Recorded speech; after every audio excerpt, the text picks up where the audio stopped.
When I was pushed into the operating room, my family and boyfriend were with my foster sister, watching her competition. That day, my surgery went wrong. The tumor in my brain was removed, but my nerves were damaged. I lost the ability to feel like a normal person. I had a tumor in my head. I wanted to tell my parents and boyfriend about it. But my parents were busy buying plane tickets to accompany my foster sister to participate in a dance competition abroad. And my boyfriend was working overtime all the time. I hesitated for a long time while typing on the chat interface, then finally chose to delete the message I had edited. I knew that no one would care about what happened to me even if I told them. After all, in everyone's eyes, my existence couldn't compare to 1,000th of Monica's. Monica was the daughter of my father's comrade. When she was 6 years old, her parents died in a car accident.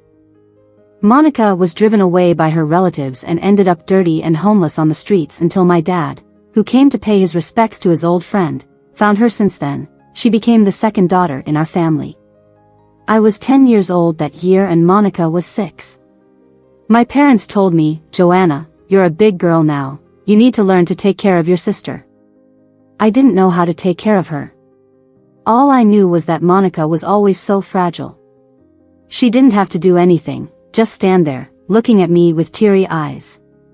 And everything I had would become hers. When I was 10, I lost my own bedroom and moved into the guest room. When I was 12, my piano lessons were cancelled, and the piano in our house was sold, turning the empty room into Monica's dance studio. After I turned 15, I never wore new clothes again.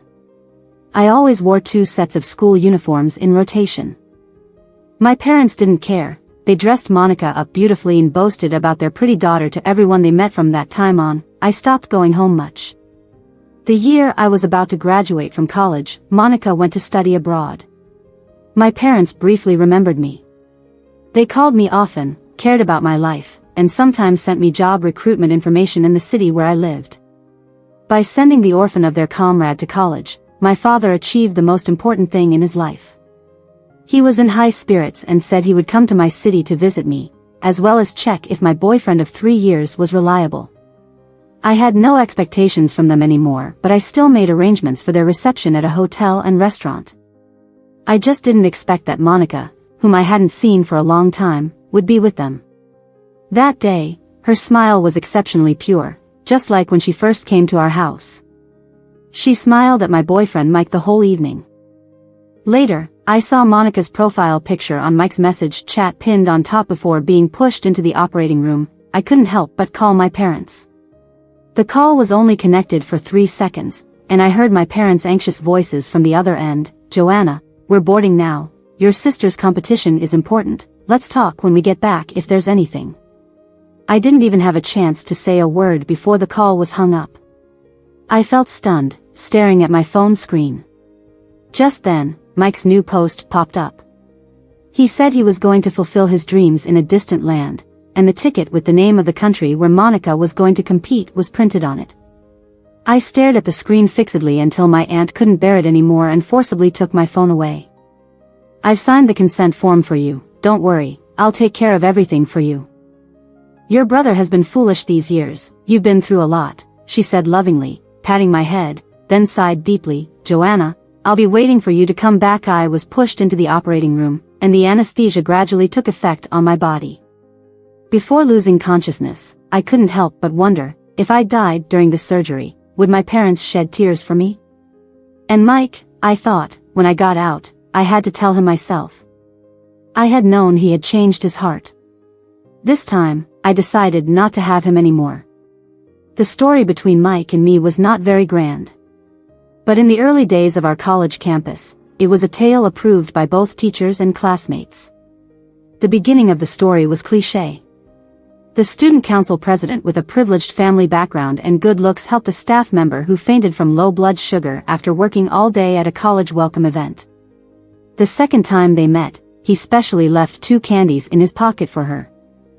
From then on, it became Mike's habit to keep candies for me in his pocket. In his eyes, I was someone who would fall with just a gust of wind. He always looked at me worryingly and said, "Joanna, I've never been so scared of losing someone before." He said I meant something to him like no one else did. There was always a special place for me next to him. Just like how there would always be candy in the pocket of his coat for me. However, the last time I checked Mike's coat pocket after staying up all night for 2 meetings, I only found a strange lipstick. Chanel Silver Tube 116, Monica's favorite shade. I quietly put the lipstick back in his pocket, and since then, I learned to carry my own candy. My life changed completely at the age of 10. Since I was 10, I have been trying to get used to not relying on anyone to live. I lowered my expectations of everyone, believing that as long as I didn't expect anything, I wouldn't be disappointed, and I wouldn't fall into despair when disappointment accumulated enough. But I was only human and couldn't be as carefree as I imagined. Mike spent a year pursuing me and then took care of me for another 3 years. It totaled up to exactly 4 years, and he gradually moved me, little by little, and made me feel that I, too, had someone to rely on. Yet the story was always so cliché, just when I thought I had met someone who could truly treat me well. He changed his heart. He had fallen for my sister. At first, it was just out of pity for her difficult childhood. Then, it was her lively personality that captured his attention in every way possible. As he listened to Monica describe her passion for dancing and witnessed her excellence on stage, Mike realized his true feelings for her. Mike said he had never met someone so special, so sincere and passionate like a blazing fire. Because of her, he discovered that love is meant to burn brightly. He confessed to me, after a few drinks, that his feelings for me were more of familial attachment and habit. After that, he started preparing fervently to pursue Monica and separate from me. Of course, I was also preparing for the same thing, planning to gracefully exit their world as much as possible. This was something I had often done in the first 20 years of my life, getting used to being unnoticed and silently exiting. But all these thoughts changed the moment I opened my eyes after surgery. I realized that it shouldn't be me who exits. The first to notice my change was my aunt, who sat by my bedside, peeling apples and trying to comfort me with funny stories. She realized that I seemed unbothered and not in need of comfort, despite my quiet demeanor. Although I rarely expressed my needs, she could always tell from my eyes that I still deeply longed for my parents' care and the complete affection that should have been mine. However, that longing had now disappeared. After I was discharged from the hospital with my aunt's company, the doctors had checked my condition. When they asked if I felt anything unusual, I calmly told them that I had never felt better. All those emotions that used to cloud my mind, hindering clear thoughts, had vanished. I could now see many things calmly and rationally. For example, that my parents truly didn't care about me, so their inheritance might not include me but could burden me with their care responsibilities. The company that Mike and I had built together, where I handled all affairs, one person was enough. I no longer sought emotional validation from them, holding my ground for what's rightfully mine. Upon our return home, my aunt and I encountered my parents, Monica, and Mike just coming back from a trip abroad. Despite their joyful reunion, nobody bothered to ask why I hadn't called that day. As the family entered, they saw me standing pale-faced in the living room.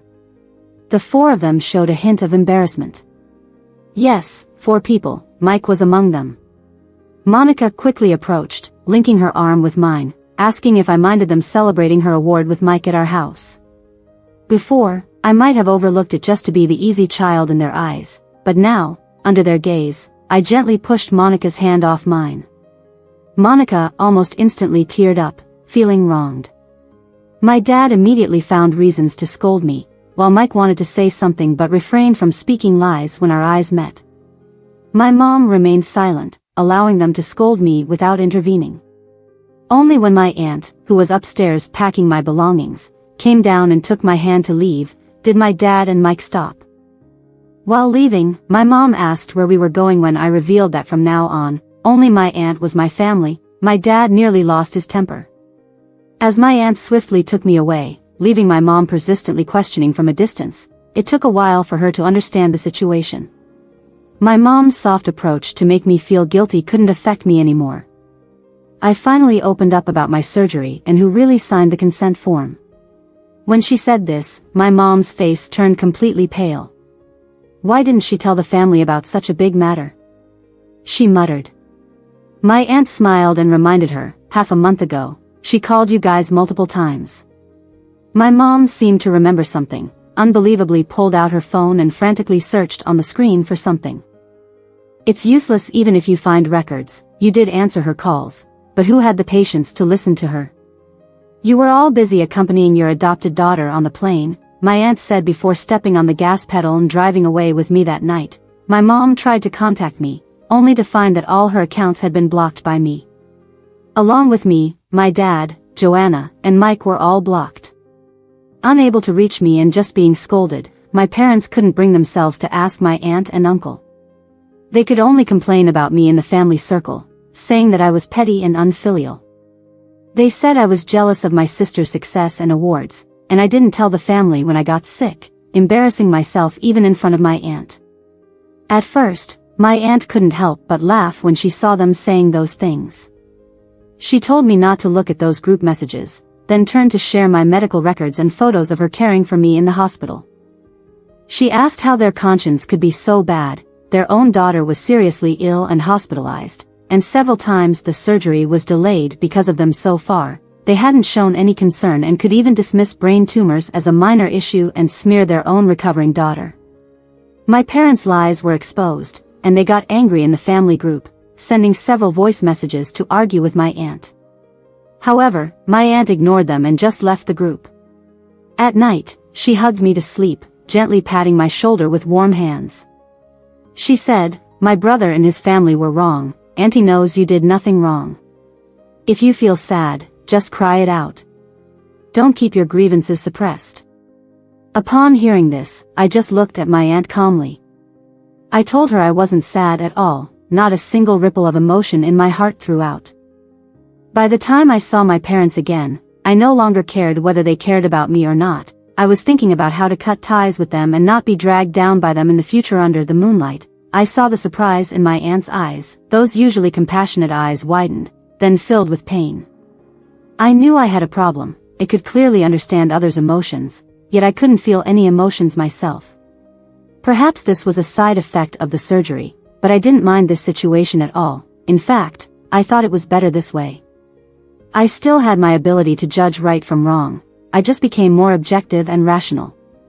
Just like now, I clearly knew my aunt was genuinely good to me. Even if I couldn't muster up a sense of gratitude inside, I knew I should strive to be filial to my aunt in the days ahead.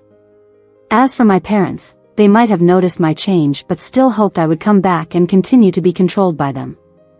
However, they didn't know that it was no longer possible. Another half a month passed. My parents flaunted in their social circle every day about how well they treated Monica and had it relayed to me through others.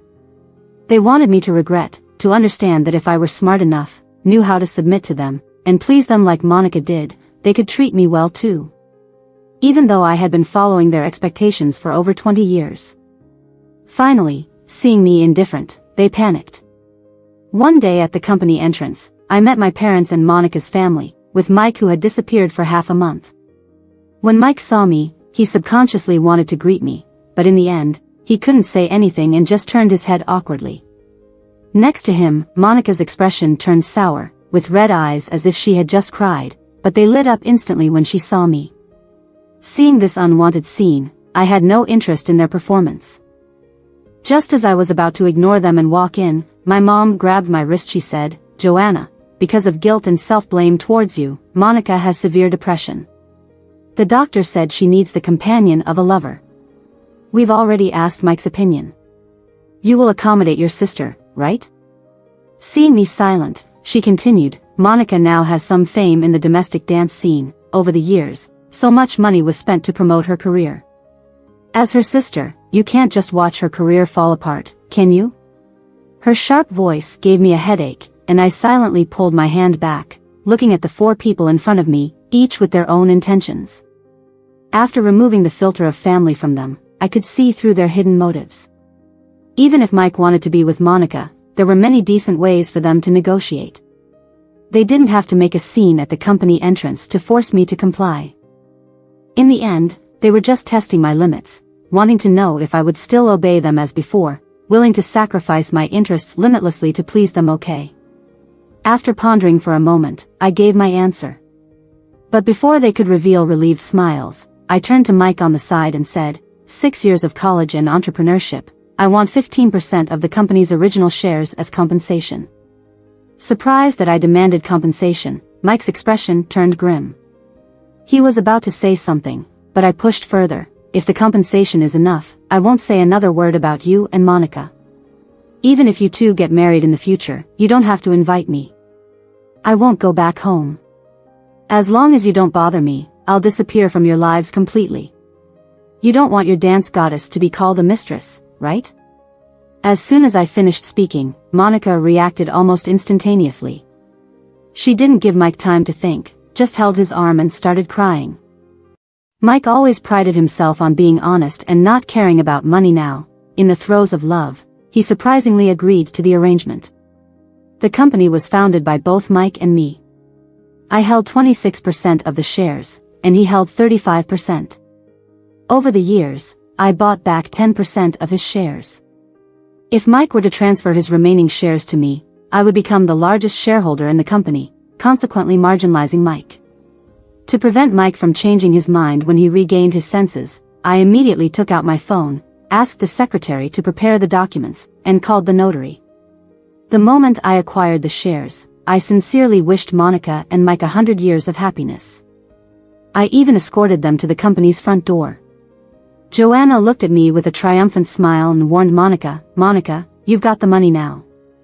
You better not cling to Mike anymore." I smiled and motioned for the security guard to escort them out. My mom emerged from behind them, staring at me intently, and asked, "What do you mean you're never coming home again?" When she realized I didn't respond, she began accusing me with a hand over her heart, "Are you trying to kill me?" But I wouldn't succumb to her feigned illness this time. I didn't even look at her, just turned to leave. Finally, the smug look in my mom's eyes vanished. "What's wrong?" She tugged at my sleeve, her face filled with panic, even her voice trembling. She sensed that her faked illness, her manipulative tactics from the past, were no longer effective. Because I no longer cared about her, wouldn't pretend to feel guilty for her fake illness anymore. I spoke softly, looking at her and Joanna's family behind her, and said slowly, "In the future, you and your family should live well." "What do you mean by that?" My dad, who hadn't spoken until now, was agitated. He rushed over to me, trying to hit me, but the security guards I had called earlier stood firmly in front of me. This time, my dad was dumbfounded, clutching his heart as if he would faint from anger, just like my mom did earlier. At this point, Mike had finally broken free from Monica's grip and walked up to me. He looked at me disapprovingly, saying, "Joanna, you can hate me, but your aunt and uncle are still your biological parents. What you're doing is too much." Yes. I didn't have time to argue with him, so I lowered my head, picked up my phone, and started handling the documents. Mike was taken aback by my indifferent attitude. Just as he was about to say something else, I raised my head and looked at him earnestly. "Mike, there's nothing left to discuss between us. You can keep the money, but I don't want any further contact." After touching upon my calm and icy expression, a hint of panic finally appeared on his face. "And considering your previous unexplained absence for half a month, we can no longer trust you. The company has decided to remove you from the position of CEO. I hope you can maintain your composure, don't persist, and preferably disappear far away." After saying that, I showed him my phone, even blacklisting his contact information right in front of him. Ignoring Mike's displeased expression, I turned and left confidently. As expected, I took over Mike's former position. Coordinated with the other shareholders, and in the end, Mike had no choice but to sell his remaining shares. It's true that men can really affect their careers. After driving Mike away, the company's development started thriving. On the contrary, while I was raking in the riches, Mike was still obsessed with his romantic role, focusing on dating his ex-fiancee's sister. And at this point, they still considered themselves winners. Monica was all high profile, constantly posting pictures with Mike and my parents on various social platforms, showing off their family love and affection. Of course, all these expenses were footed by Mike. Ever since my parents retired, their life had become struggling, and all their savings over the years had been spent paving the way for Monica's dance career. Previously, they maintained a facade of prosperity because of me, and now the whole family was living off Mike. Their relatives who visited regularly didn't know and kept praising them for finding a wealthy son-in-law. Just as they were all willing to spread the word and boast about their picture-perfect family. I bought a new house for my aunt. I moved her out of the old neighborhood and into a detached house in the city center. My aunt had never been in a marriage or had children. She treated me like her own daughter. At first, she was reluctant to accept the fact that her name was on the property deed until I told her the house was hers and wouldn't be manipulated by greedy people. As I reminisced about the way we used to be, I imitated an affectionate gesture, leaning on her shoulder. I said, "I'll live with Aunt from now on. Don't you reject me, okay?" Tears welled up in my aunt's eyes. She patted my back gently and comforted me in a soft voice. It's okay as long as Aunt's here, we'll always have a home." Upon hearing that I bought a house for my aunt, my parents suddenly turned red with urgency and hurried to the outside of the neighborhood where my aunt and I lived. "Security is tight here." He couldn't stay in front of the gate for more than 3 minutes without providing his information. My dad called my aunt's phone and went off on her with a string of insults. In his mind, my aunt became a troublemaker who poisoned their father-daughter relationship. Aunt listened calmly and then asked him, "Do you really need me to sow discord after what you've done to Joanna?" My dad hesitated, but before he could respond, Aunt continued. "You say Joanna is your daughter, but why doesn't your house have her bedroom or wardrobe?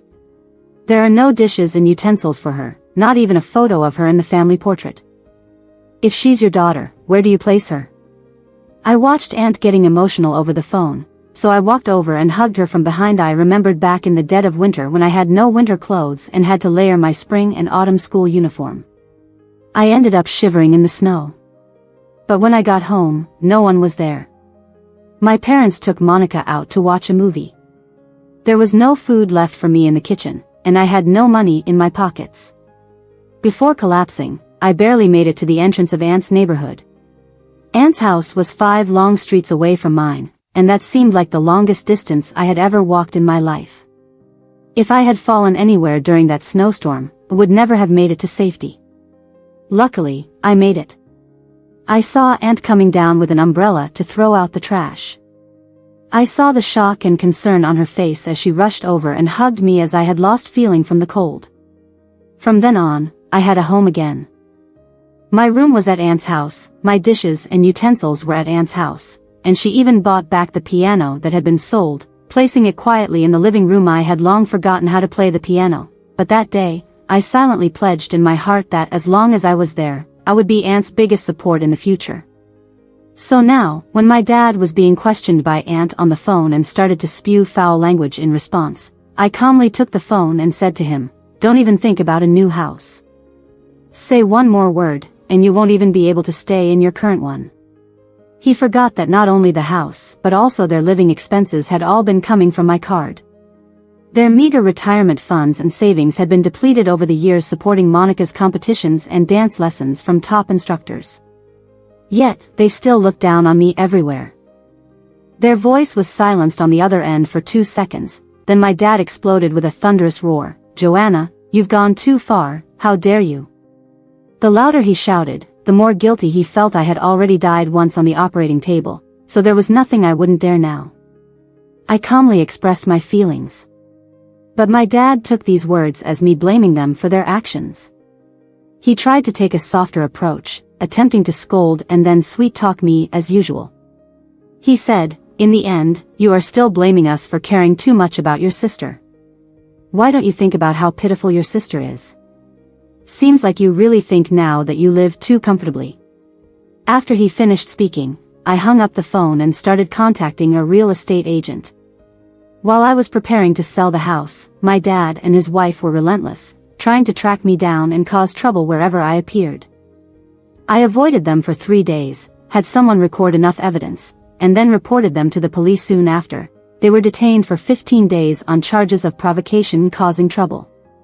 My parents, who thought they had lived a dignified life, never imagined their daughter would send them to the police station in their old age. In front of the police, they cursed and scolded me, accusing me of being unfilial. I found it noisy, so I put in earplugs, turned to the police who came to mediate, and firmly refused to reconcile. As they were taken away, my once strict and authoritative father, as I remembered him, looked at me with a hint of fear in his eyes. Realizing that I might really stop caring about them, he softened his tone towards me. Calling my name Joanna over and over, it was an intimacy that I hadn't received since I was 10 years old. But I had no emotions left, so I didn't soften towards him. Unfortunately, Monica had run off. When my parents were taken away, she immediately went on a trip with Mike. To protect the reputation of the dance star they had created with their own hands, my parents insisted that this was all their plan, and there was absolutely no instigation from Monica. I imagined Monica's detestable appearance when not causing harm, figuring there would be another chance sooner or later.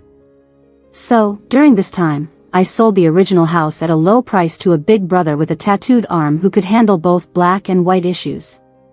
Before my parents were released, Monica returned from the trip only to find herself locked out of the house.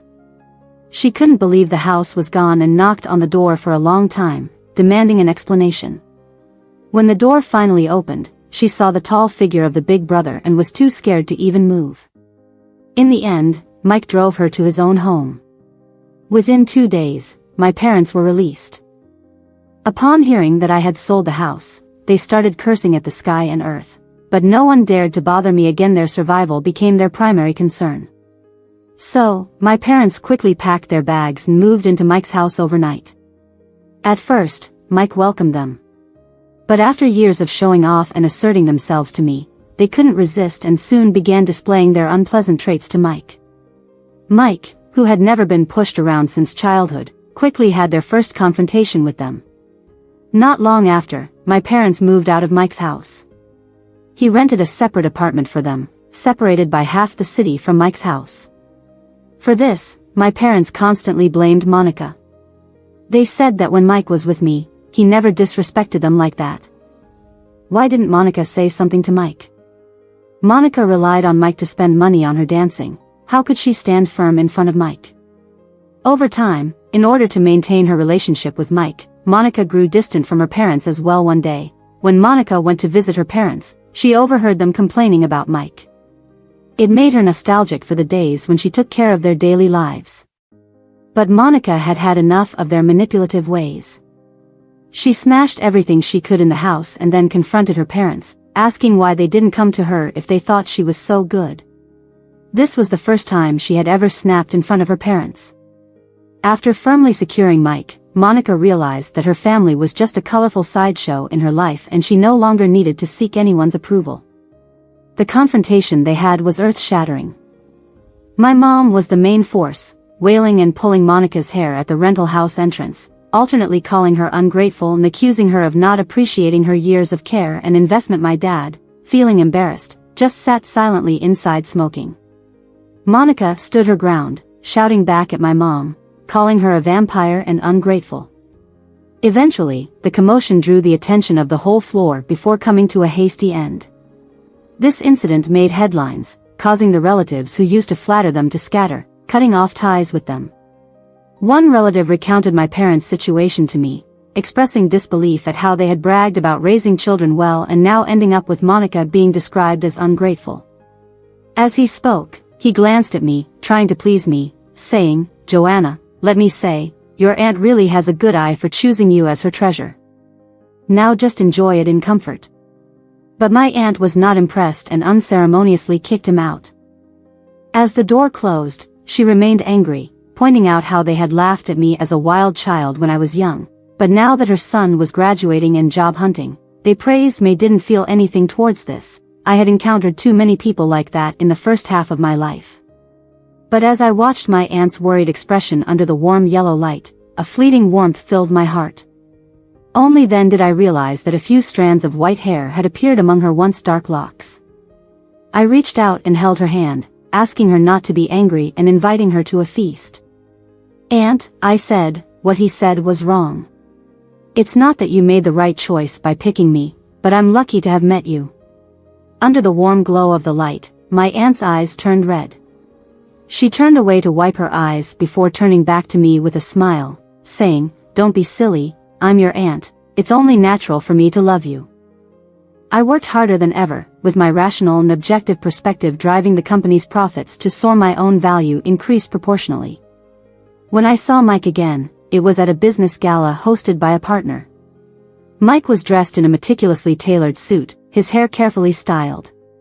But the weariness on his once proud face was unmistakable. It was clear that life had been tough for him while supporting his entire family. Monica's expenses for our dances weighed on my parents' finances, and Mike's need for their support meant he had to break up with Monica since his parents had never approved of her. It was obvious that he truly loved her. So, in order to gain his family's support, he was willing to lower himself and pander to the small-time bosses he had once looked down upon. However, these people who he had previously dismissed seemed to now look down on him. The bosses who had been all over him lit up as they saw me. They greeted me and approached swiftly.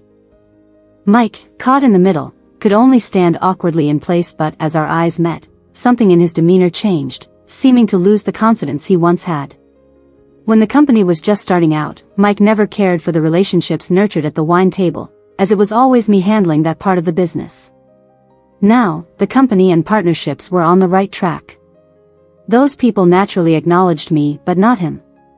It was only the next moment, when he seemed to make a certain decision, that he strode towards me. I turned and whispered something to someone beside me. The bodyguard intercepted him immediately and politely escorted him out of the area.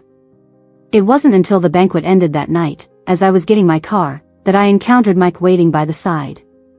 I looked at him, recalling our past together. After confirming that everything that happened was set in stone without any lingering attachment, I turned and got into my car without any hesitation.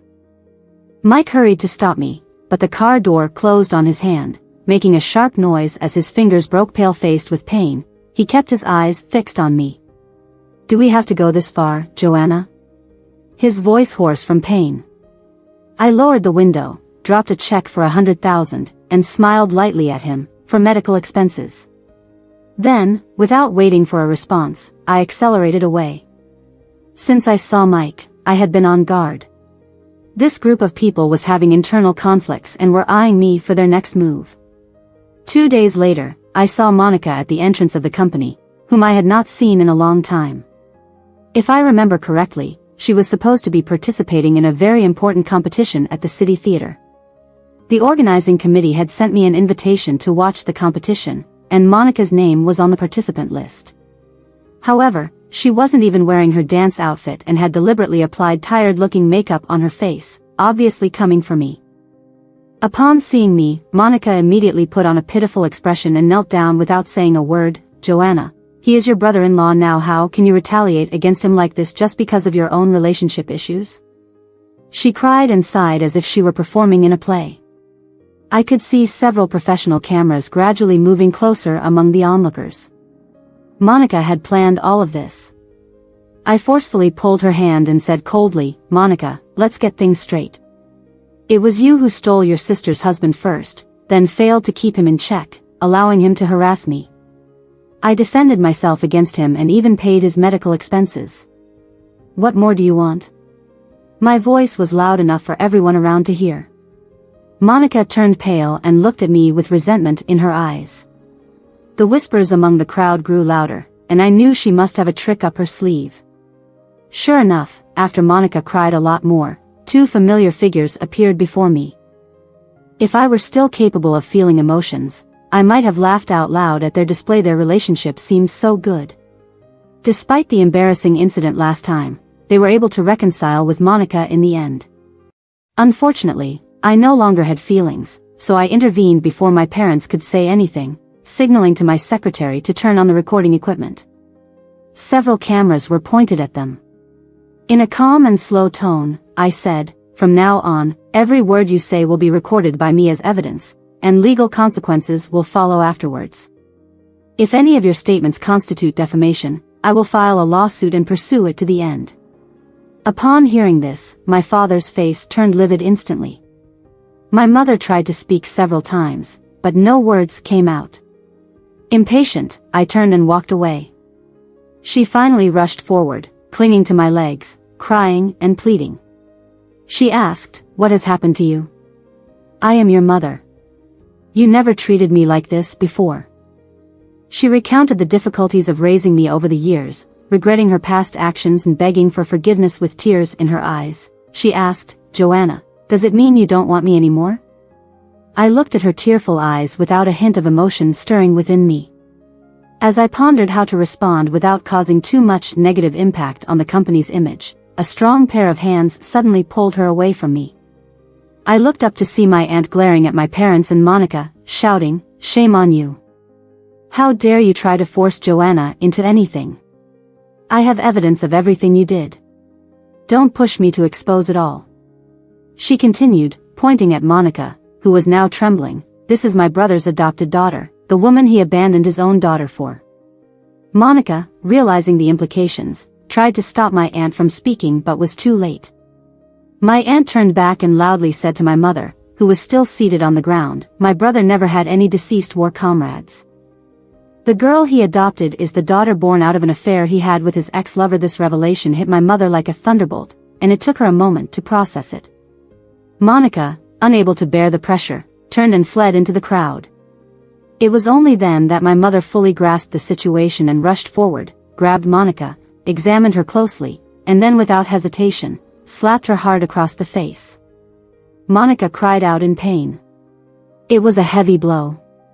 Since she came to our house at the age of 6, my parents had always cherished and protected her as if she were a pearl in their hands.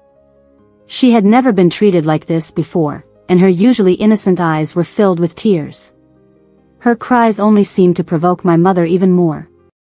She continued to grab whatever she could find as a weapon and struck Monica repeatedly, while Monica dodged and sought help from my father with pleading eyes. The surrounding crowd watched the drama unfold. No one had expected that the family that came to question me would end up quarreling among themselves. The journalists Monica had hired to take pictures had already been escorted out by my private security. As my aunt led me away, the scene escalated with my father protecting Monica and receiving a slap from my mother, who was then wrestled to the ground by my father in an attempt to stop her from attacking Monica. The security intervened again as the situation spiraled out of control, and they all ended up at the police station once more. This time, I had several paparazzi hired by Monica with prepared stories to tarnish my reputation. Accusations and rumors, Monica can't escape any of them. In the end, it was Mike, holding hands with someone, rushing over to pick them up from his house. The commotion at the company's entrance today had already made it to the local trending topics. Perhaps Mike already knew the whole story on his way, but when he saw a disheveled Monica at the police station, he still wore a look of disbelief on his face. "Monica, aren't you supposed to be at the competition?"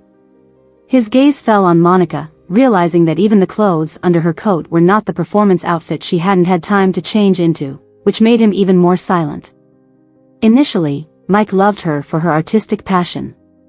He supported Monica's dancing, as if making up for his past self who was too afraid to pursue his dreams boldly. He even set aside his own dignity, got down to the nitty-gritty of life. But now, this image is on the brink of collapse. For her to throw dirty water on her own foster sister just to clear her own name, and to easily give up on a competition that was more important to her than her own life in her eyes.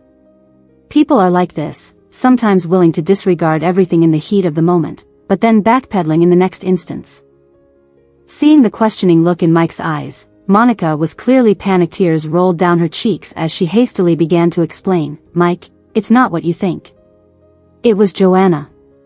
She tampered with my performance in the competition, and I had no choice but to do that. I just wanted her to let me go."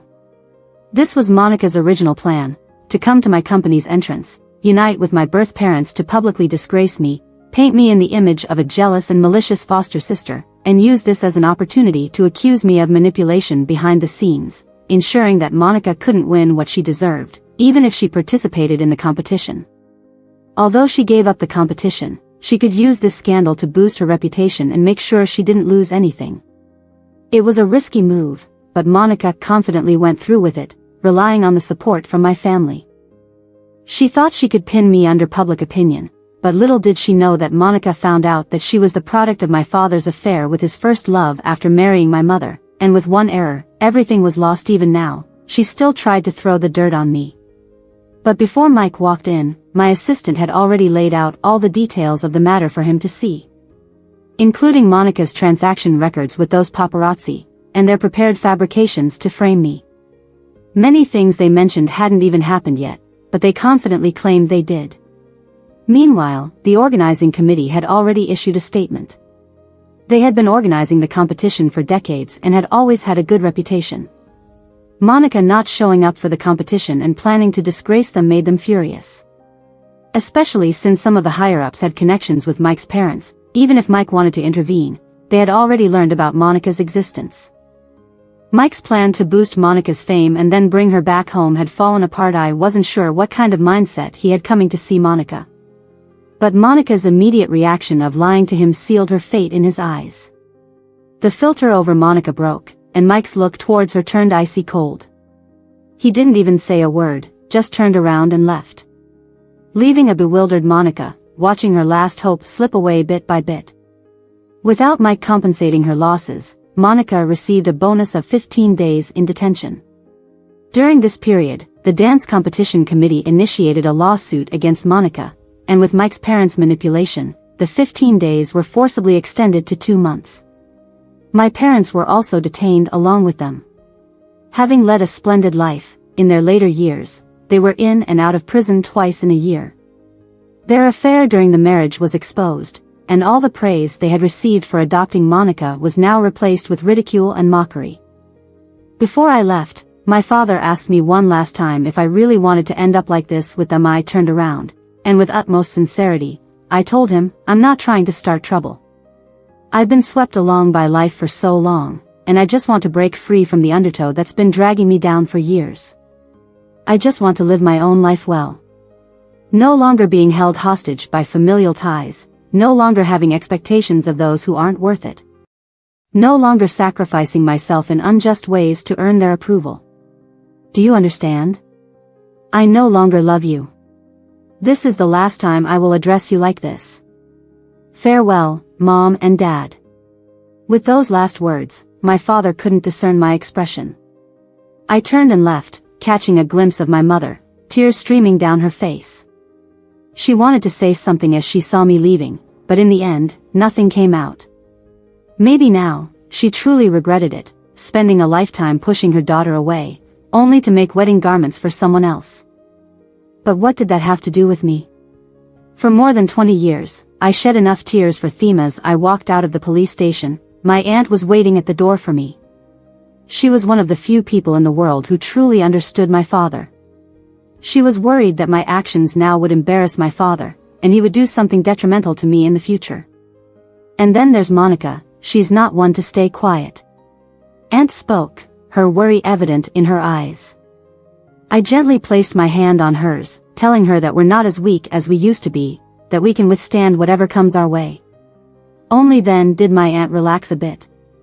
After that, I kept an eye on their family's movements. I knew that Mike and Monica had broken up. Monica resisted violently and even caused trouble in front of Mike's parents, leading to a harsh retribution. My parents devoted all their wealth to farming for so many years, but now, in just a blink of an eye, Monica was banned by the domestic dance community, disappearing completely. Monica, no longer having any support, chose to bow down to my dad and cling tightly to my parents. However, every time my mom saw Monica, she was filled with resentment. She wanted to divorce my dad, but he didn't agree, so she would vent her frustrations by yelling and abusing Monica. During this time, my business kept growing, showing signs of expanding into overseas markets. Mike's parents, whom I used to look down on, now sent me an invitation, and Mike tried to contact me several times, but I didn't respond once. Later, at a dinner party, I met Mike again. He seemed much more mature than before, but his eyes held a trace of melancholy when he looked at me. Joanna, you've become so successful now, I almost don't recognize you, he greeted me, his eyes uncertain, lacking the confidence he used to have. Although he hadn't changed much, he had lost his former arrogance. Seemingly afraid of being rejected by me, Mike quickly started speaking, apologizing to me face to face. He said he owed me an apology for a long time. He finally realized that he had never really liked Monica, he had just projected his inner desires onto her, thinking he could find his true self through her. Now, I understand how naive I was before. After losing you, I realized what I had truly lost. I listened to his words impatiently, and finally, I couldn't hold back anymore and stood up to leave. Monica. Mike called my name from behind, asking me if we could start over. No, I have no interest in rotten cucumbers, I smiled, bluntly rejecting him. Mike, no matter how nice you say it, you can't change the fact that you couldn't resist the novelty and cheated during our relationship. Now you have the audacity to appear in front of me, you really have no shame. After removing the filter on Mike, I realized that the person I used to idolize in my heart was just like that. Moreover, I had surpassed his previous position long ago, and from now on, I would be the one to light up my own life. Perhaps feeling too much pressure from me, not long after, I heard that Mike and Monica had hooked up again. Indeed, there's only 0 or countless times of cheating. But this time, Monica could no longer enjoy the pampering treatment she used to receive from Mike. He brutally exposed his dark side to her. Mike often physically abused Monica, and worse, he would constantly belittle her in words, calling her the most despicable woman in the world. He looked down on Monica but wanted to gain respect and satisfaction from her. During their entanglement, unexpectedly, my parents reconciled. It was said that my mom was pregnant again, a late child in their lives, which completely dispelled her thoughts of divorce and even led her to accept Monica. On a rainy night with thunder and lightning, an urgent unfamiliar call came to my phone. Upon answering, my dad's panicked voice came through. Joanna, your mom fell at home and there's a lot of blood. We don't know what to do. Please come see her. She raised you for over 20 years. After hanging up, I calmly dialed the emergency hotline for them, arranging for an ambulance. My aunt, who was present, looked at me anxiously, standing up several times to offer to accompany me outside. No need, I'm not a doctor, I won't be of help there, I calmly replied. My aunt looked at me for a while before whispering, right, the weather outside is bad, it's dangerous to go out.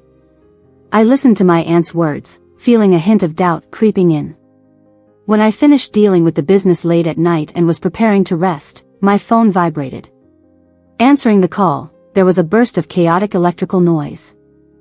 Without hesitation, I hung up the call, only to realize upon exiting the call screen that the number had sent me several text messages. The latest one was just a few lines. I'm sorry, I'm not worthy to be your mother. Take care of yourself and your aunt, Joanna, I'm going to atone. Scrolling up, I saw 3 words, don't come here. My heart jumped at that moment, a long-lost feeling of suspicion rising in my chest. I stood up from my seat and headed towards the door. But as my gaze caught the pouring rain and thunder outside, my steps gradually slowed. In the end, I took out my phone, dialed the police hotline in my parents' area. The next morning, the first contact I received was from the police. They informed me that last night, a fire broke out in the old neighborhood where my parents lived. Monica, my parents, and Mike all perished in the flames. After their investigation, they suspected that someone had deliberately set the fire. Because the forensic examiners found excessive sleeping pills in all 4 bodies, I couldn't describe the emotions within me. From the moment I saw the text message last night, the fleeting emotional roller coaster, to now, I remained utterly calm. But it was my aunt who now had teary eyes as she looked at me. She embraced me and gently reassured me, telling me that she would be there for me as my family. I lowered my eyes and remained silent. It was only after a long time, when the police investigation results came out, that I learned what had really happened that night. Turns out my mom wasn't actually pregnant, and she wanted to divorce my dad. In embarrassment, my dad tied her up at home. During that time, Monica didn't fare well. Under the manipulation of Mike's parents, she was socially dead at university, banned in the dance community, and stayed at home all day, venting her frustrations on my mom. Of course, she hated me most. She felt that everything happening now was my fault, especially since Mike always seemed distant with her and often used me to belittle her. Monica made up her mind and devised a malicious plan with my dad. They wanted to lure me over with my mom's help, then stage an accident to kill me and split my current assets. When my mom found out about it, she surprisingly offered to help my dad. In my dad's eyes, my mom was also full of hatred towards me, so he didn't guard against her much. That rainy night, My mom spiked my dad and Monica's food with sleeping pills, and then called Mike over. Despite Mike looking down on Monica, he still respected my mom. When he arrived, he was also drugged. My mom lined them up neatly, then lit the gas stove in the house. Additionally, we obtained Joanna's will from your relatives. The police handed me a letter, and as I opened it, the paper was stained with tear marks. Joanna, if we're destined to meet in the next life, I'll make sure to be a good mother. For now, I'll seek redemption. I thought, if there really is a next life, it's probably best not to be entangled again. Later, I and my aunt lived well. During the first snowfall, I was making dumplings at my aunt's house, which was decorated in warm colors. As the first snowflake fell, she called me over for dinner. When I turned around, I saw my aunt's kind side profile, and familiar warmth gradually thawed from my icy heart. So, I smiled at my aunt with genuine emotion for the first time in ages. My aunt, holding a plate, was stunned in place. Slowly, her eyes welled up with tears. We locked eyes and smiled. Finally, after enduring countless trials and tribulations, the road ahead was only filled with blooming spring flowers.